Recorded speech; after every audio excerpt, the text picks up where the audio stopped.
Bagi kita-kita yang mau pindah kelas dari mobil keluarga bensin internal combustion engine ke mobil full elektrik, ini ada pilihan baru buat kalian coba, yaitu Aletra L8. Ini menjadi opsi yang menarik, tapi kira-kira seberapa menarik mobil ini dan apakah layak dipertimbangkan? Mari kita coba.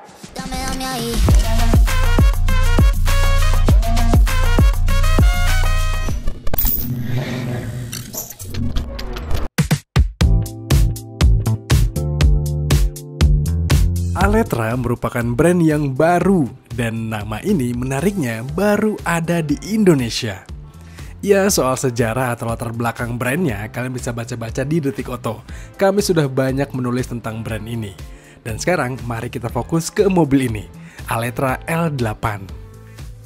Iya, dari segi desain memang MPV itu harus diakui ya. Sebentar, jangan bingung kenapa saya ganti penampilan. Karena ini syutingnya dilakukan jauh dari hari peluncuran, di mana kami dikasih kesempatan untuk ngetes Aletra L8 pas masih berkamuflase. Tapi tentu itu nggak bikin penilaian tentang mobil ini jadi berbeda.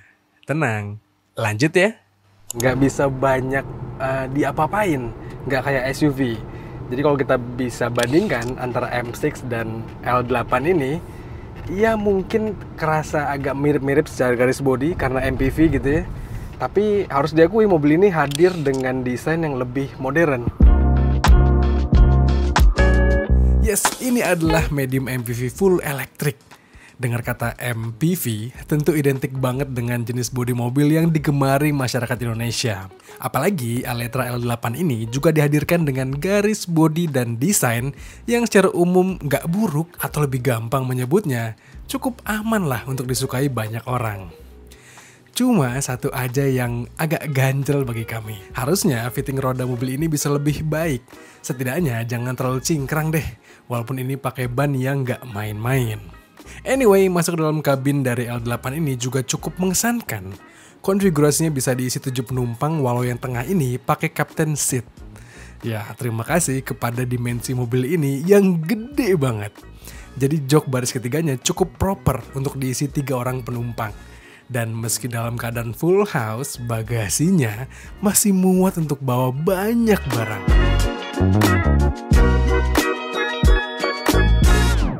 Aletra rencananya akan menjual L8 ini dalam 2 varian teman-teman. Ada yang L8 biasa, ada yang L8S, which is bedanya itu hanya dari jarak tempuh. Sementara untuk spesifikasi dapur pacunya, spesifikasi torsi dan tenaganya itu mirip-mirip. Dan motor listriknya pun termasuk yang cukup oke performanya dan dirancang, ini kami tes sekarang ya, dengan karakter yang smooth. Sehingga kalau kalian berencana geser dari mobil ICE ke mobil listrik dan memilih L8 ini sebagai tunggangan pertama kalian, adalah langkah yang rasanya nggak akan bikin canggung banget gitu. Karena ini dibejak sekalipun di mode sport ya, ini saya kick down, nggak sampai yang bikin kita jengat ke belakang gitu. Jadi karakter penyaluran tenaganya itu dibuat halus banget. Dan itu menjadi gestur yang menarik karena rasanya L8 ini diplot sebagai mobil orientasinya keluarga, bukan performance oriented gitu ya. Sehingga karakter seperti ini yang kita harapkan. Memang di atas kertas tenaga 161 horsepower dan torsi 230 Nm itu terkesan cukup lah untuk mobil harian di perkotaan. Tapi harus diakui kalau mobil ini kita bandingkan dengan BYD M6, langsung kelihatan kalau Aletra L8 ini tenaga dan torsinya agak kecil ya. Padahal badannya lebih gede. Tadi kita juga udah mention soal baterainya yang tergolong cukup ideal untuk pakai harian. Ya memang iya, L8 ini di tipe short range pakai baterai LFP yang kapasitasnya 50,4 kWh dan jarak tempuhnya diklaim 431 km. Sementara di tipe long range entah kenapa jenis baterainya beda nih, yaitu baterai short blade bulletproof battery berdaya 64,74 kWh dan jarak tempuhnya bisa sampai 540 km. Kalau kita langsung konversi gitu ya antara jarak tempuh dan juga klaim kapasitas baterainya, mobil ini tuh harusnya dapat di angka 8 km per kWh dengan mudah. Dan teman-teman Aletra juga kemarin sempat ngetes mobil ini dari Jakarta ke Semarang Di rute tol dengan kecepatan rata-rata 90 km per jam, mereka klaim dapat di angka 7,8 sekianan kilometer per kWh. Yang itu artinya positif, teman-teman. Dari data-data tadi, kelihatan kalau L8 ini terlihat efisien penggunaan energinya. Karena bayangkan, dengan baterai yang nggak sampai 70 kWh, jarak tempuhnya bisa jauh banget. Ya, kalau dibandingkan lagi-lagi dengan M6, kelihatan kalau L8 ini lebih irit ya. Tapi itu tes di atas kertas. Kita patut skeptis dengan hal ini, dan harus segera kita tes. Iya, bentar, ada hal lain yang bikin agak greget, yaitu dari kemampuan ngecasnya. Sayang, daya pengecasan maksimalnya itu kecil banget. Walaupun mobil ini bisa dicas dengan casan DC atau fast charging, tapi diklaim sama pihak Aletranya nih, ngecas DC mobil ini rate maksimalnya hanya 70 kW. Jadi ya pemilik mobil ini nggak bisa nikmatin secara maksimal ultra fast charging 200 kW yang udah banyak beredar. Karena rate pengecasannya jauh dari angka segitu. Dan kalau dibandingkan lagi-lagi dengan M6, MPV-nya BYD itu masih lebih unggul untuk klaim rate pengecasan maksimalnya. Padahal Aletra mengklaim mobil ini platformnya khusus untuk BEV atau dibuat memang untuk mobil listrik murni. Dan ngomong soal platform, mobil ini tuh karena Aletra itu di bawah grupnya Geely, yang mana mereka juga punya sub-brand Volvo, jadi ada kans untuk bertukar knowledge soal platform, dimana itu menjadi keuntungan yang besar bagi Aletra karena mobil ini diklaim aman sekali teman-teman secara platformnya. Ya kita tahu kalau Volvo itu brand asal Eropa yang selalu mengedepankan soal safety, dan ya karena mereka satu grup, jadi mobil ini berhak juga mendapatkan privilege yang sama. Dan kalau kita ngomongin soal mobil keluarga, ya apalagi coba nilai yang dibutuhkan selain keamanan dan keselamatan itu. Iya, untuk fitur keselamatannya, Aletra mengklaim kasih L8 ini dengan 4 buah SRS airbag, which is untuk mobil 7-seater agak kurang ya. Terus mobil ini udah ada ISOFIX untuk bawa anak dengan car seat. Ada juga fitur pengereman ABS, EBD, brake assist. Ada juga fitur pengontrol traksi sampai pengontrol stabilitas. Dan ada kamera 360 sampai cruise control.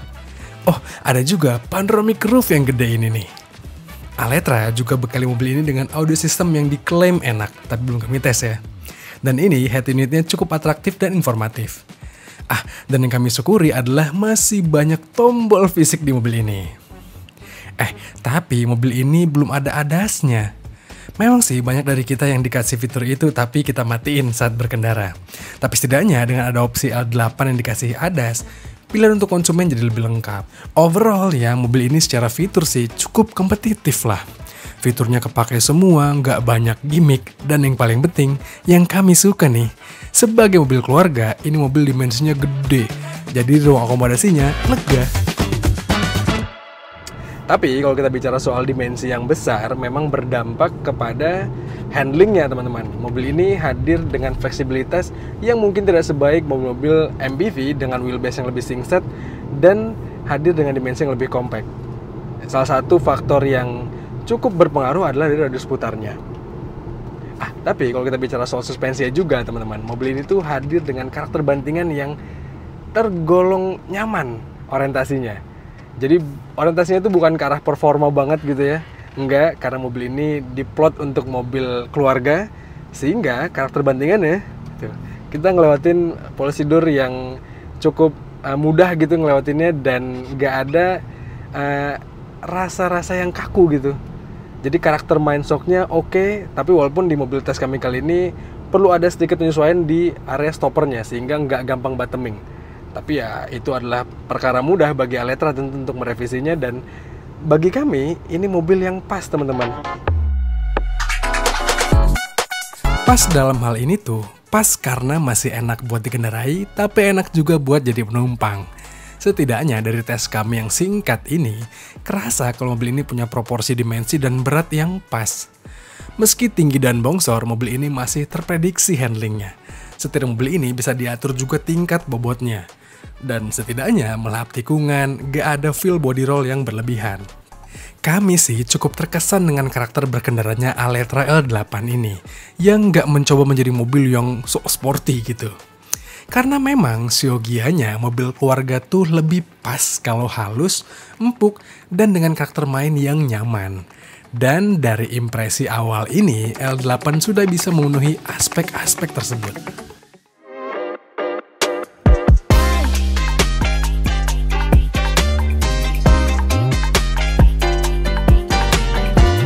Aletra ngeplot mobil ini di harga 400 jutaan teman-teman, mulai dari, dan itu adalah harga yang jelas menarik untuk kalian yang berencana mengganti mobil keluarga kalian di rumah. Mungkin udah punya Innova, atau dari Veloz pengen naik kelas, dari Xpander CS pengen naik kelas ke mobil listrik.